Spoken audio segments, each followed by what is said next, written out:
Did you know that creating a Google Ads account this 2025 can set your business sa tamang path para mag-succeed ka in just a few clicks? And in this video, i-breakdown ko exactly how to do that. Plus, sasagutin natin yung mga tatlong crucial na mga questions that you need to know when setting up your Google Ads account.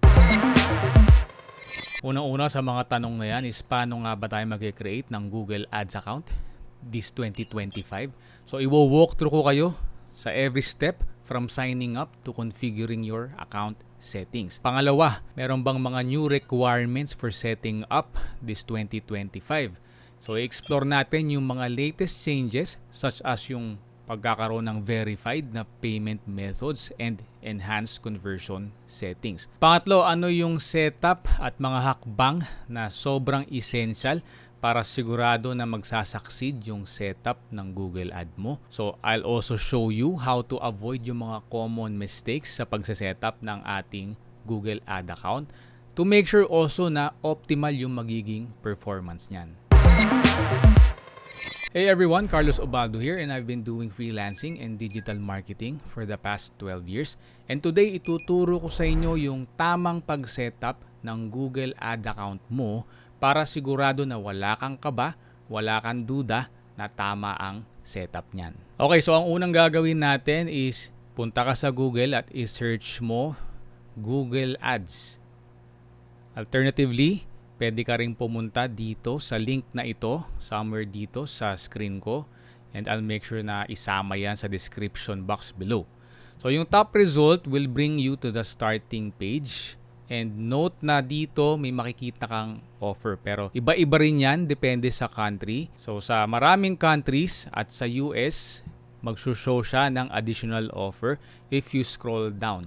So itong mga offer na to, pag nag-spend ka ng certain amount within your first 60 days of creating the account, magkakaroon ka ng credit. So go ahead, basahin mo ng isa-isa yan at piliin mo kung ano yung tingin mo na gusto mong gamitin. And pag may napili ka na, click mo lang yung start now or claim now to begin. Kung hindi ka pa nakakapag-create o nakakapag-sign up gamit ang Gmail mo o Gmail associated account, dito ipapakita niya sa'yo yan. And after mag-load niyan, meron siyang papakita na list of steps na ifo-force ka ni Google para sundan yung setup na yan. Pero ayaw natin gawin yan kasi we're only concerned sa pag-create ng account and ayaw natin gumawa ng Performance Max campaign na maaaring hindi tamang setup para sa business mo. So, click natin yung create your first campaign just to clear that box. Ngayon naman, dito natin ilalagay yung ating business name. Hindi ito necessarily yung SEC o yung DTI registered mo na business name. Pwedeng yung brand name yung ilagay mo dyan o yung website name. Are you ready to take your business or media buying career to the next level? If yes, then you need to learn how to unlock the power of Google Ads. Hi, I'm Carlos Obaldo and for over a decade, I've been helping businesses grow exponentially using the power of Google Ads. Today, I'm excited to introduce you to our comprehensive Google Ads course. In this course, you'll learn how to create effective Google Ads, target the right audience and keywords, build highly converting landing pages, optimize campaigns, and much more. If you're ready, just click the link in the description below to enroll. Sunod, dito natin ilalagay yung ating website address, tapos let's click next. Sunod is nasa stage tayo kung saan parang pinupush talaga ni Google na magkaroon tayo ng campaign kagad. Pero hindi ko ma-recommenda yan, no? Dahil wala siyang ino-offer na choice para sa campaign type mo. Again, parang it's trying to get us to set up yung PMax o Performance Max campaign which is hindi yan yung gusto nating gawin. So, skip natin yan uli. Ngayon naman, pinaprompt tayo ni Google na mag-create ng search or video campaign which is, again, hindi yan yung gusto natin. So, skip natin and i-confirm natin yan by clicking Leave Campaign Creation. And on this page, we're going to confirm our billing country, yung ating time zone, and yung currency na gagamitin natin. So, these settings, take note, hindi na yan pwedeng baguhin once maset mo na yan. Kaya siguraduhin na tama yung ilalagay mo dyan. Pag okay na, let's click continue. And finally, ngayon nagre-require na si Google na mag-add tayo ng verified na payment method dun sa account natin as part of its setup. So, this is a relatively new requirement. and it's not something na pwede nating i-skip.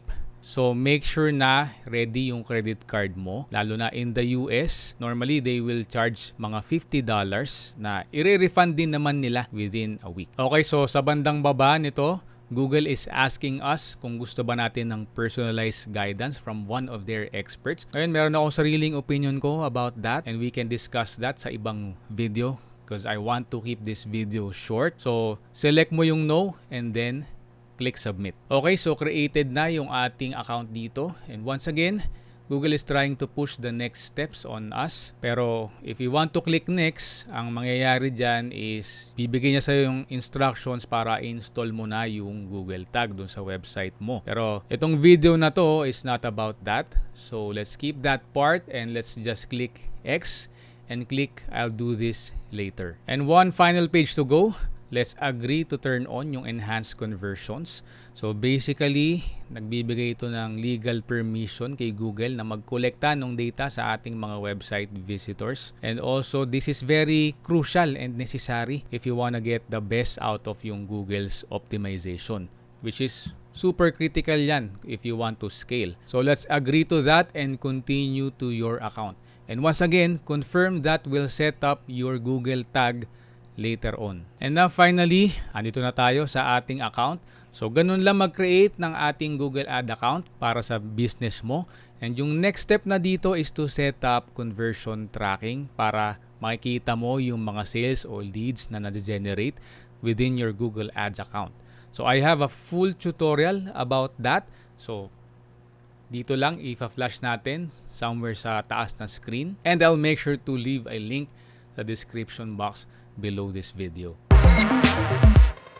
Kung marami kang nakuha sa video na to, sigurado ko sa'yo na marami ka ring mapupulot sa video na to dahil nagbigay ako dyan ng maraming tips and insights that will help you take your Google Ads account to the next level.